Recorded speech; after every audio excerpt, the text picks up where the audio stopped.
For the first time in 4 years, the Bank of England has cut interest rates by 0.25% from 5.25% down to 5%. How does this affect your mortgage and your savings? Now, before I get into the details on why this matters, I think it's best I start by explaining what this rate actually is.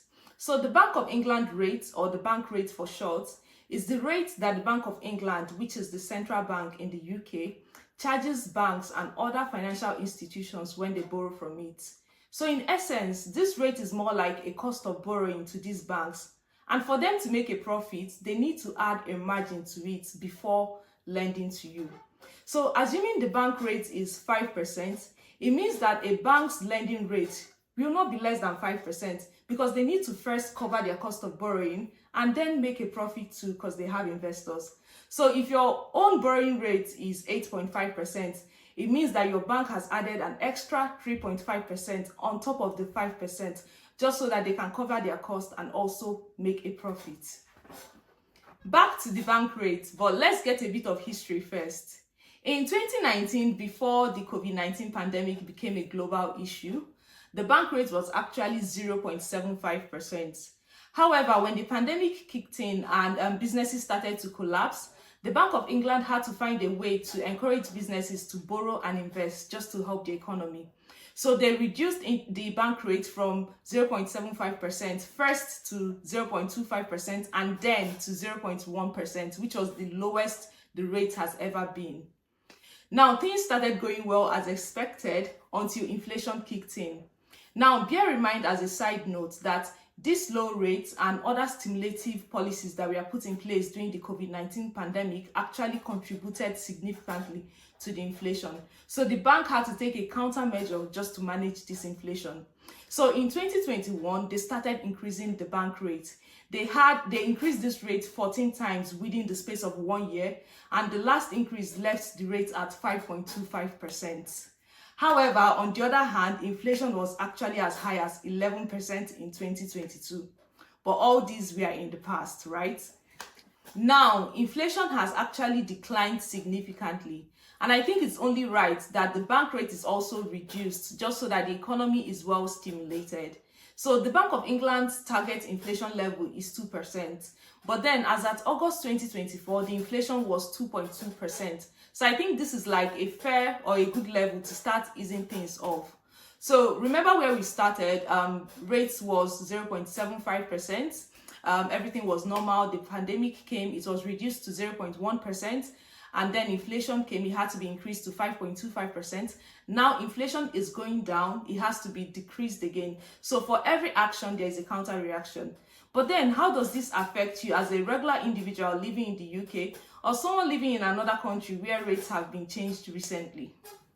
If you are someone who has taken out a mortgage at a variable rate agreement, then you should expect your monthly payments to reduce because this bank rate cut is going to be reflected in your mortgage rates. But if you're on a fixed rate mortgage, then there is no reduction for you because of the terms of your contract. And we can see the immediate effect of this because over the past months, there has been an increase in the number of people willing to buy houses and take on mortgages. For example, according to Rightmove, inquiries from new homeowners since the rate cut has increased significantly and is 19% higher than what it was last year. Some banks and building societies have even gone ahead to reduce their mortgage rates and attract borrowers before their competitors do so. For example, we can see that HSBC has cut the rates on 5 of its mortgage categories. So in general, we can say that we expect house prices to reduce. However, this reduction is not going to be instant because first, the rate cut is only 0.25%, and the market expects further rate cuts over the next few months. And then also, with lots of people trying to buy houses now, the housing market is going to experience excess demand, and we know it takes a lot of time for new houses to be built.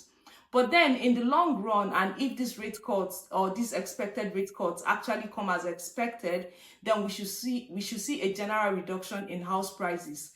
And this goes for rents as well. So if you're a potential homeowner, I think you might want to wait a bit so you can see where this plays, and also for these rate reductions to be fully priced into the mortgage rates being offered. For savers who earn interest on their savings account, I'm sorry, but this rate cut is not such a good news for you, because the interest on your savings account is going to be cut in line with the bank rate cuts. However, if your account is on a fixed rate basis, then there is nothing to worry about, because your interest rate is going to remain the same until the termination of the fixed period. So we can say that the bank rate is more like the base rate from which other rates are built upon. And it might even interest you to know that the US Federal Reserve and the European Central Bank are also expected to cut their rates in future. So we can argue that the period of high cost of borrowing all over the world is gradually coming to an end. We've come to the end of this video. I hope you've learned something and you can now see how the decisions of the Bank of England can actually impact your personal life. Now tell me, if you have an active mortgage, have you started seeing any changes in your rates or in your monthly payments? Or if you have a savings account, has your bank started notifying you of changes in rates? Let me know in the comment section. Thank you so much for watching. I'm Olivia, your go-to financial analyst. I'm always happy to share with you finance and investment tips. So do well to subscribe, like this video, and share to someone else who might find it helpful. Thank you very much, and see you in my next video.